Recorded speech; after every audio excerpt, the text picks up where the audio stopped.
Again, still hearing the House continue this vote for speakership, but it looks like they again have failed to elect a new House Speaker. Kevin McCarthy, with 8 votes going to other, Byron Donalds, seeming the chief competitor in this round. Kevin McCarthy does not have the 218 votes he needs to secure that speakership. I want to bring in our congressional correspondent, Rachel Scott, for more on this. Rachel, where does this leave this now? This is now the 4th round of voting where the House has failed to elect a House Speaker. Yeah, if this keeps going the way that it's headed right now, Kevin McCarthy will definitely not have enough votes to secure his position as the next Speaker of the House. And so this is the big question yet again. We would find ourselves in a very familiar scenario.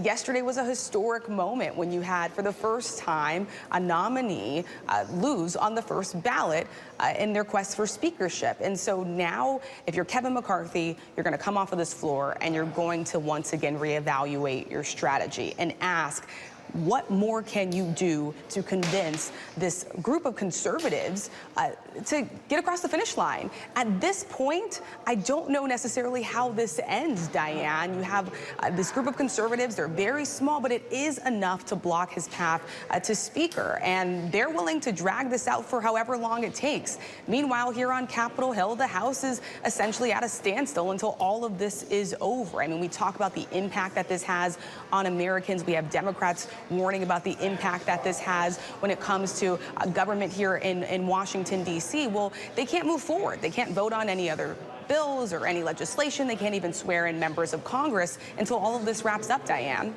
So, Rachel, what is the strategy at this point? If after 4 rounds he doesn't have the votes, what more can McCarthy do?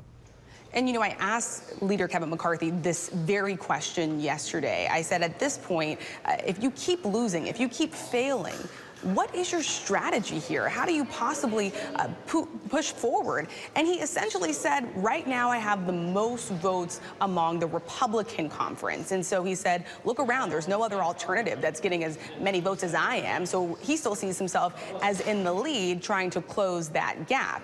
I asked him if there's any scenario in which he would essentially just drop out of this race for Speaker. And he told me no. He said it's not going to happen. So unless he decides to back away from this race, what we will probably see here is that these votes will just keep on happening. If there's no consensus around McCarthy, the question is what other Republican can emerge to be a leading contender? And Rachel, yesterday we saw Byron Donalds surprise people when he voted for Jim Jordan, previously having supported Kevin McCarthy. He had insinuated that he could switch his vote back to McCarthy, but today we saw Byron Donalds being nominated and securing a few votes, including his own. I mean, how remarkable was this? I mean, this is someone that voted for McCarthy in the first 2 ballots. And then on the 3rd ballot, he flipped his vote. And he told me right after that, he said, look, it became clear that Kevin McCarthy didn't necessarily have a path to become the next Speaker, which is why he ended up opposing him on that 3rd ballot. He's also someone that ran against Elise Stefanik, the number 3 in Republican leadership. He lost that challenge. But then today you had this, what was a remarkable moment on the House floor where you had Congressman Chip Roy saying for the first time you have 2 black lawmakers nominated for Speaker. That got a standing ovation, Diane, even from Kevin McCarthy himself. I mean, you had Democrats and Republicans standing together and applauding that alone. Listen, it doesn't look like he's going to get enough votes to claim the Speaker's gavel, but this has just been a whiplash of a 48 hours, Diane. I mean, Rachel, could he? Is there a possibility that this ends with Byron Douglas as the new Speaker of the House?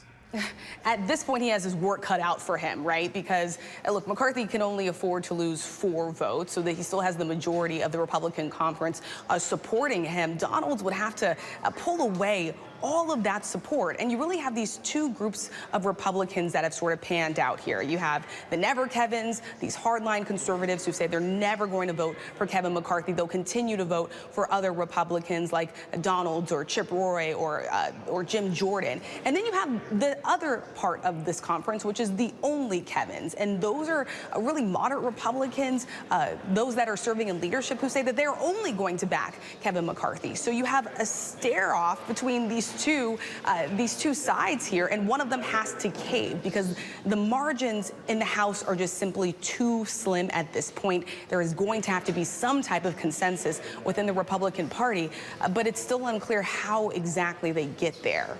Rachel, what happens to everyone in the middle, the Republicans who are saying, I just want to get on with business and I'll vote with whoever seems to have the best chance of winning?